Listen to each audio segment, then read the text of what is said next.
Good morning, students. Today we are going to start class 7th in civics, chapter number 8, Market Around Us.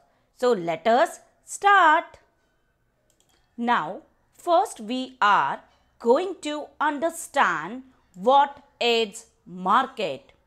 Now, a market is one of many varieties of systems, institution, procedures, social relations and infrastructures whereby parties engage in exchange.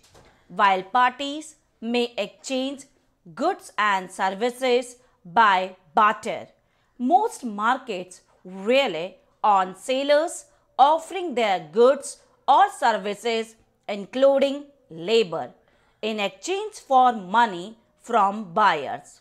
It can be said that a market is a process in which the prices of goods and services are established.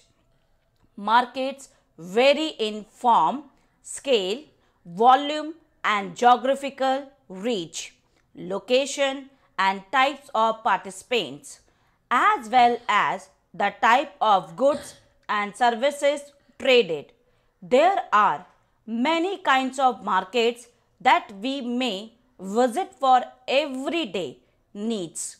This can include shops, hawker's stall in our neighborhood, a weekly market, a large shopping complex, perhaps even a mall also. By this image, you all are able to recognize the types of markets. So now let's us talk about weekly markets.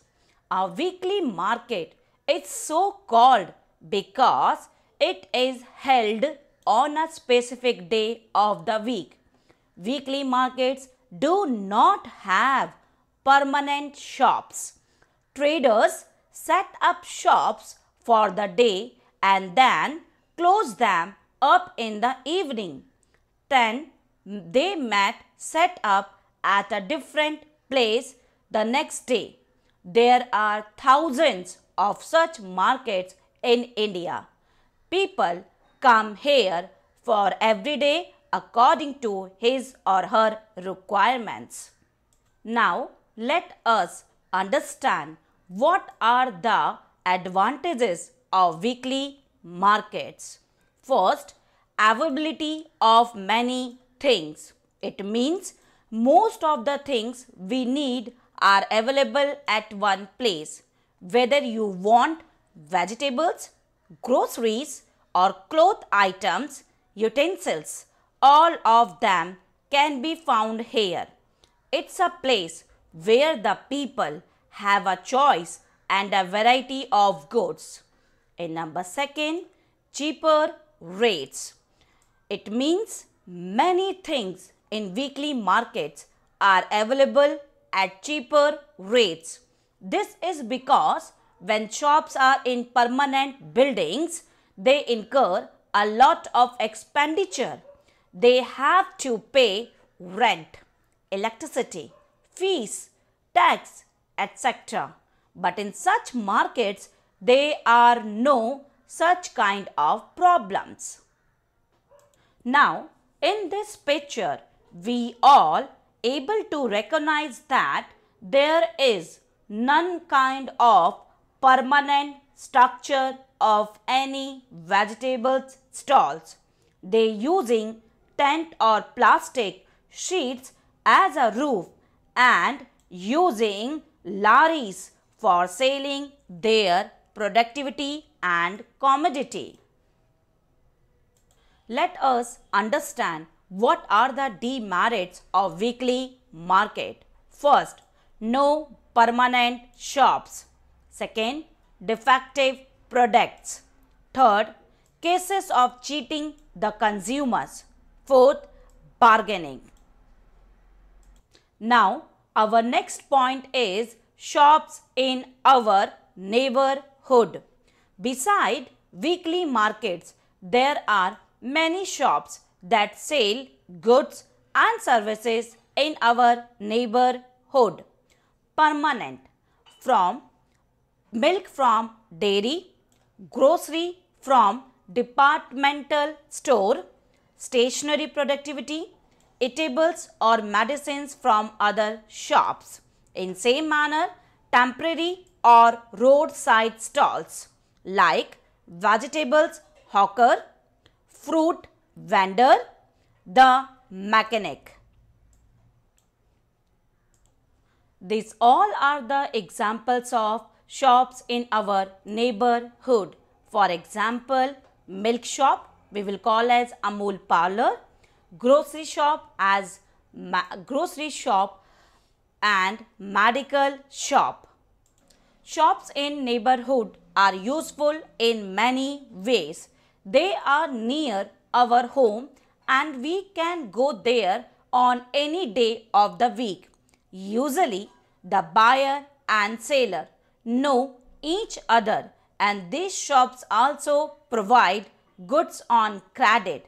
This means that you can pay for the purchase later. Now, our next point is shopping complex and malls.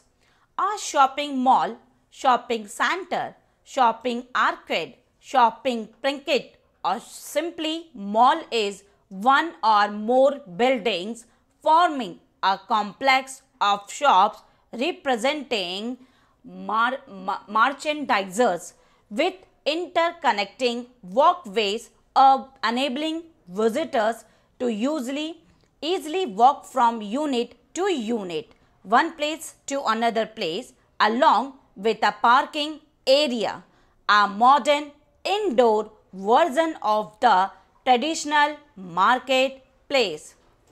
Now, the chain of markets, how the products reach from the producers to the consumer. Every city has areas for wholesaler markets. This is where goods reach first and are then supplied to other traders. First, the big traders buy things from the factory or wholesale trader. Then, they sell these things to other small traders. These small traders then sold these things to the shopkeeper, roadside hawker, known as retailer, etc. Finally, the products or things reach the customer on purchasing them from the shop. By this picture, you are able to recognize the chain of market. It means the productivity moving from wholesaler to customer, like first wholesaler, second big trader, and third it moves to small trader, then moves to retailers, shopkeepers, hawker, and etc. And last it will moves to customer or consumer. And as you know, who is consuming the productivity and service? We are, because we are the customer. So that is called chain of market. Now let us understand the modern way of marketing. As you know, markets are available everywhere.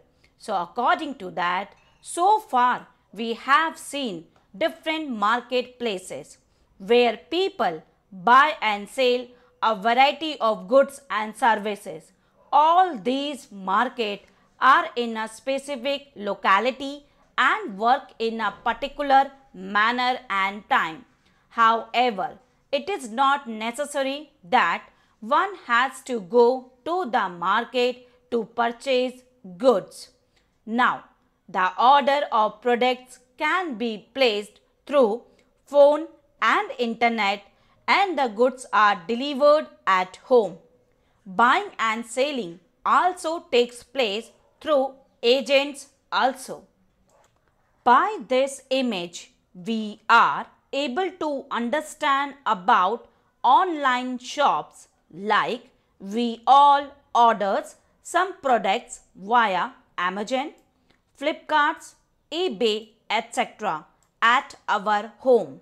In this market, we can pay by electronic payment via credit card, debit card, net banking or cash on delivery. My dear one students, all about this chapter. If you have any doubt, any query, you are freely to ask me in a live session. Till then, bye-bye. Take care and stay blessed.